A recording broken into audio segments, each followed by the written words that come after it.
Hello class, Mr. Jen here today with Chapter 5, Lesson 4. Today, students, the lesson gets a little heavy. We have the Second Continental Congress meet, and they're getting business done. It's a rather large business of declaring independence from Britain. It's a pretty big deal. That's really the highlight of the lesson, and I found a great video on the event from the HBO series, John Adams. Be sure to watch that video at the end of the lesson. Let's go get into it, shall we? Okay, the Second Continental Congress met on May 10th, 1775.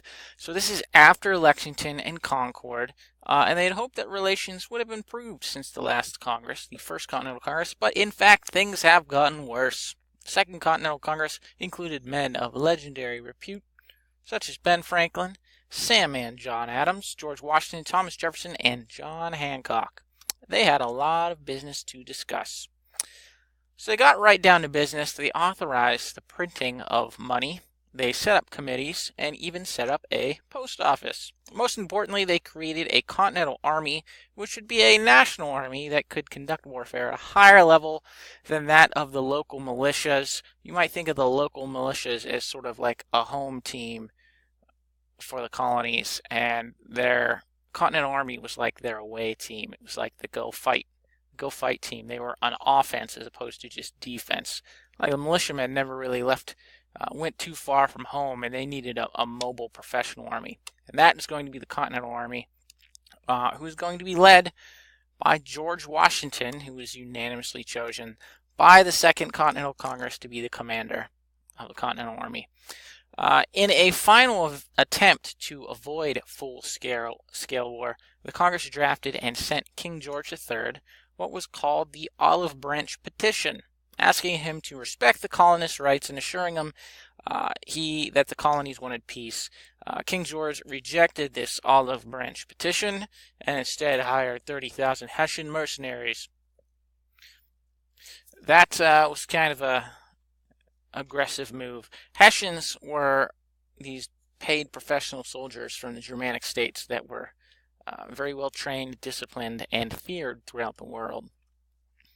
Now, Congress had learned that the British were planning on launching an attack on New York from Canada, which was still British, fully controlled British territory. The Canadians didn't have any plans of, fighting Britain. So to thwart these plans, multiple attacks were launched into Canada. Patriots from Fort Ticonderoga captured Montreal, but an attack on Quebec failed. That was led by Benedict Arnold. We're going to hear more about him later. Now, George Washington arrived in Boston in July of 1775 and assumed command of the somewhat ragtag militia assembled in a ring around the city. You will recall that technically this ragtag group around Boston had lost the Battle of Bunker Hill only a few weeks before Washington shows up, but they had inflicted heavy casualties and still surrounded the city.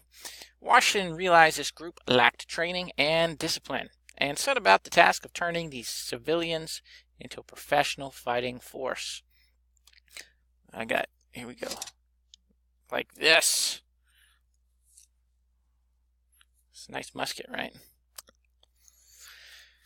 So, the Redcoats still controlled the city of Boston, but not for long. Washington had cannons transported to Boston all the way from the wilderness of New York at Fort Ticonderoga. So they took the big cannons at Fort Ticonderoga, dragged them through the wilderness all the way to Boston, and one night, under the cover of darkness, they basically surrounded Boston with these cannons. And in the morning, when the British woke up and they were like, OMG, we're surrounded by cannons, they booked it into their boats and more or less escaped to Canada. And the successful sort of Continental Army kind of marched into Boston, liberating it in a sense. That was March 17th. They rolled right in there. Here they are hauling those cannons through the snow. A note on common sense. Now, we're not talking about looking both ways before crossing the street or washing your hands before eating. Not that type of common sense. Common sense was a pamphlet written by a man named Thomas Paine. Paine had migrated to the colonies from England in 1775 and felt strongly about the Patriot cause. In 1776, he published a pamphlet called Common Sense, calling for a complete separation from Britain. It was a very influential piece that brought many colonists to the Patriot cause. Now, declaring independence. In June of 1776, Richard Henry Lee of Virginia proposed independence from Britain into the Congress.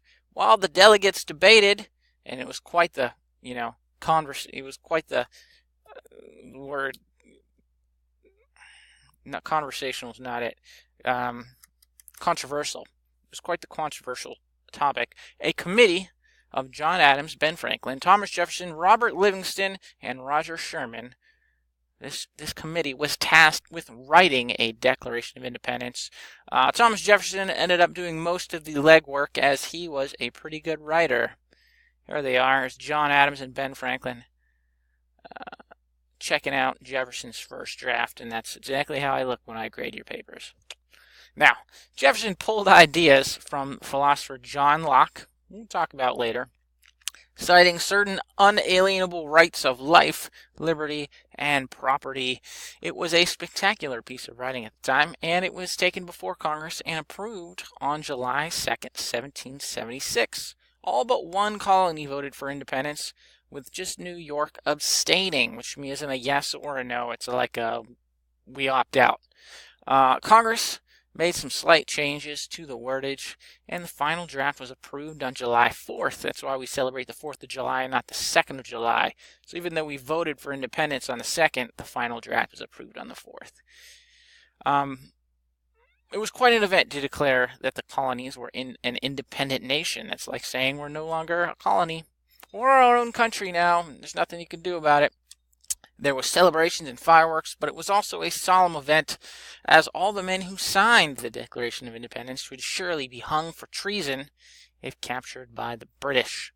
Now, I've embedded this video here in the bottom, which is good high production quality video of the voting on the Declaration of Independence. And some of the following events, it's a little lengthy, 7 minutes, but well worth your time. It'll give you a good impression. And look at this guy. How can you miss out on that? All right, on the next page, you've got a fairly standard Yun quiz. Go ahead and knock that out. And if you have any questions, please let me know. Otherwise, I hope you enjoyed the lesson because I enjoyed making it.